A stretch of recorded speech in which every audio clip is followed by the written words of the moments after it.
Good evening. It's Tuesday the 28th of April 2020. I'm Dal Dami. This is Yeah Right News on Yeah Right TV. Yeah Right.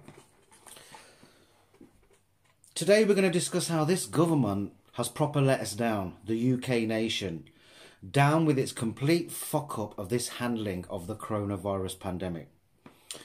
Firstly, the government is massaging the figures. The total numbers of deaths being reported daily is 35% higher than what it is, what they're saying. Care home providers report 4,000 deaths in the past 2 weeks, man. 4,000 deaths in the past 2 weeks. So the numbers that they're giving us are bullshit. They're trying to keep the numbers down. They're trying to keep the numbers down so it doesn't look like we're one of the worst countries in the world that are getting fucked with this. I'm telling you. Now, in January and February, what happened at the beginning of March? They let the Cheltenham Festival go ahead. From the 10th to the 15th of March, over 60,000 people a day for 5 days, every day. 60,000 people a day. The hospital in Cheltenham has got double the amount of coronavirus hits than any other hospital in that surrounding area. Then you had Atletico Madrid v Liverpool, 12th of March. Spain's on lockdown, and they still let 3,000 Atletico fans come to Anfield, and watch the match. And it, you know,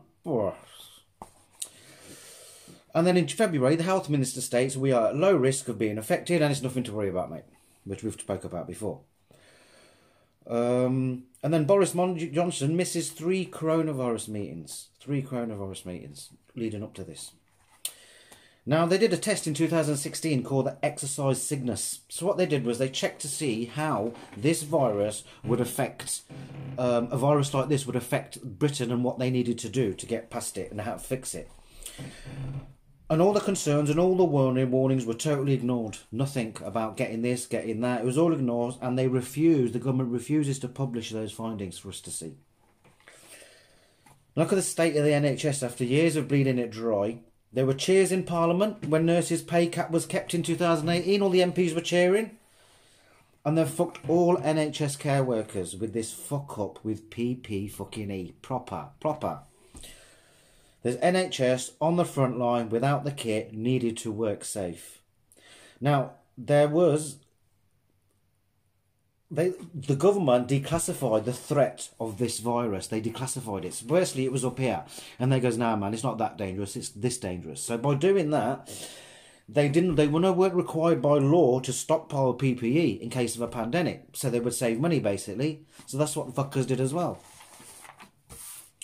And on February the 1st, the World Health Organization contacted the government and outlined exactly what we needed in relation to PPE, from the right masks to how many gowns, how it would be needed on a daily, how many on a daily and weekly basis. We had time to prepare.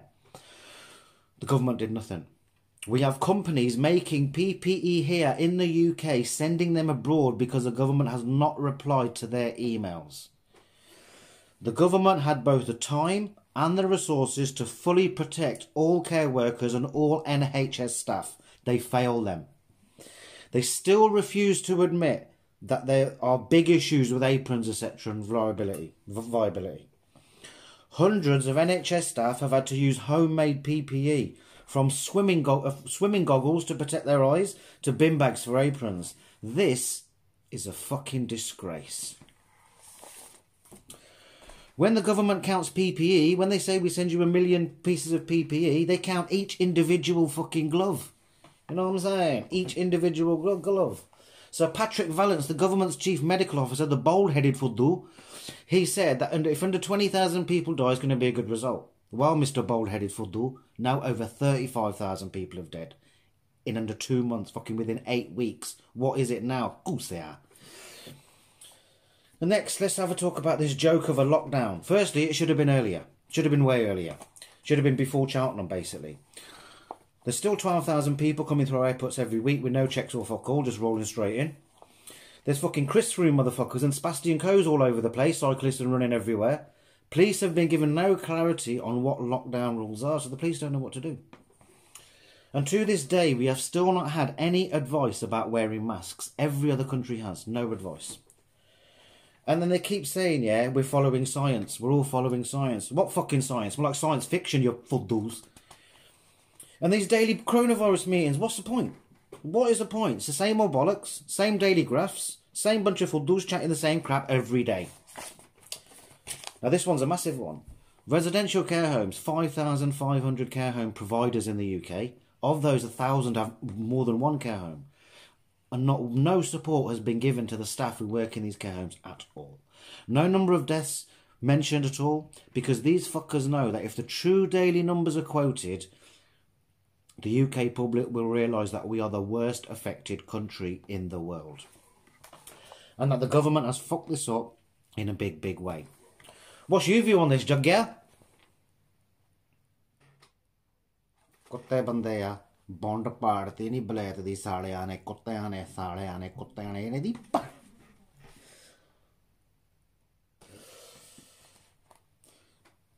Now for today's other news. US coronavirus cases are at 1 million, have doubled in 18 days. They make up 1/3 of all infections in the world. 60,000 dead in the USA in under 8 weeks. North Korea's Kim Jong-un is fine and well. Nothing wrong with the cunt. Not a man, fella. And Donald Trump says he takes no responsibility for people ingesting disinfectant. Donald Trump takes no responsibility, period, for nothing. You know what I mean? No responsibility, nothing. What are your thoughts on that, Jagger? Paka 100% voodoo. Now, as the fallout from Bleachgate continues, Donald Trump unveils his new chief medical officer, Mr. Silitbang. And finally, as Boris Johnson declares this is the moment of maximum risk, experts agree, but state you have to come back to fucking work at some point, you twat. And now over to Juggarjat for today's sport.